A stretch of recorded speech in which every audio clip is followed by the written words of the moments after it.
Fly past और dare devils, दो चीजें तो हैं मुझे लगता है कि सबको बहुत ज्यादा पसंद आती हैं क्योंकि वो देखने में सबसे अलग रौनक उनकी दिखती है।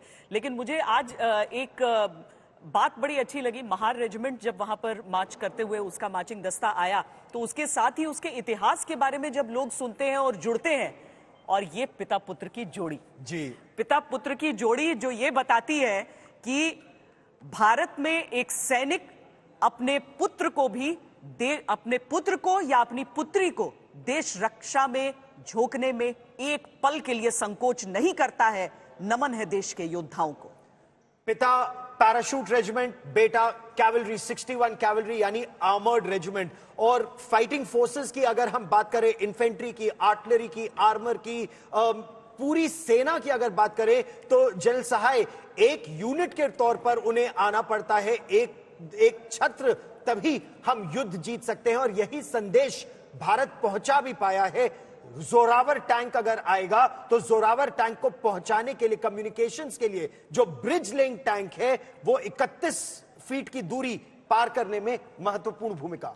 सही बात है। आजकल की लड़ाई में जो है आप इंडिविजुअली लड़ाई नहीं कर सकते आपको सब सैनिक दस्ते इकट्ठे लेके चलना है।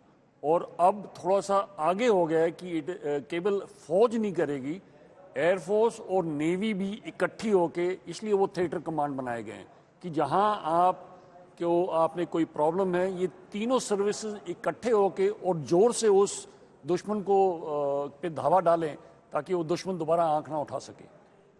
एक नजर अगर हम यहां डालें श्वेता, वो फ्यूचर एक्विजिशंस पर बहुत महत्वपूर्ण है क्योंकि अगर 2024 की सबसे बड़ी उपलब्धि भारत की कही जाए सामरिक क्षेत्र में तो वो चीन के विस्तारवाद को रोकना है। लेकिन उसको रोकने के लिए admiral Sinha future ready combat vehicles आज कुछ प्रदर्शित की गई, एयर डिफेंस रेडार्स आज कुछ दिखाए गए, next generation fast patrol vessels, heavy weight torpedoes, MQ-9B high altitude long endurance RPVs, ये सब बहुत जरूरी है भारतीय सेनाओं के लिए।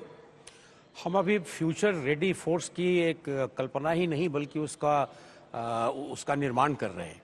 और जैसा कि जनरल साहब ने बताया है, ये फायर पावर जो है वो दुश्मन की तरफ कंबाइंड फायर पावर ऐसा इस्तेमाल किया जाए कि वो ध्वस्त हो जाए, दोबारा उसे आंख दिखाने की जरूरत ना पड़े, डर जाए वो। तो इसीलिए आजकल ये मैरीटाइम कमांड या ईस्टर्न कमांड या वेस्टर्न कमांड, नाम भले वो दिया हो लेकिन शक्ति वहां तीनों सेनाएं की लगी हुई है।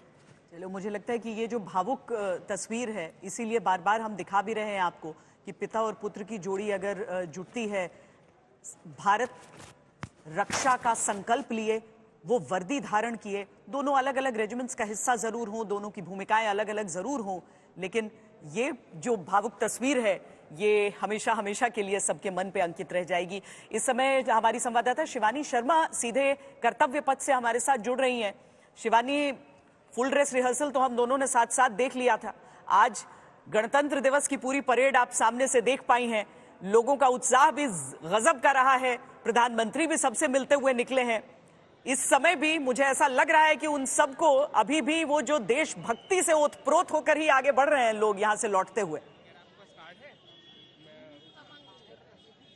श्वेता, देखिए, जब इस गणतंत्र दिवस परेड को हम देख रहे थे तो उन्माद बिल्कुल साफ दिखाई दे रहा था। खुशी थी भारत के आत्मविश्वास के साथ आगे बढ़ती हुई, जो हमारी सेनाएं हैं वो किस तरह से सक्षम समर्थ हो रही हैं आत्मनिर्भरता के साथ।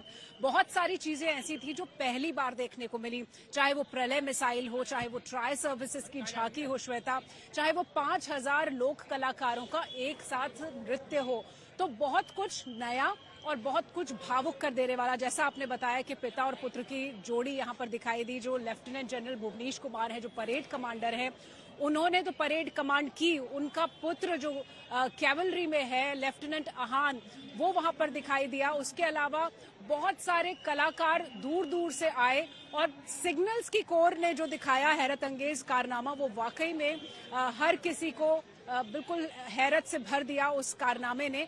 तो विविधता के साथ आत्मनिर्भरता और किस तरह से भारत की सैन्य क्षमताएं लगातार बढ़ रही हैं। जैसा कि अभी गौरव भी बात कर रहे थे श्वेता, कि भारत शांति प्रिय देश है और ये जितने भी आधुनिक वेपन सिस्टम्स हैं ये डेटरेंस के लिए भारत इस्तेमाल करता है।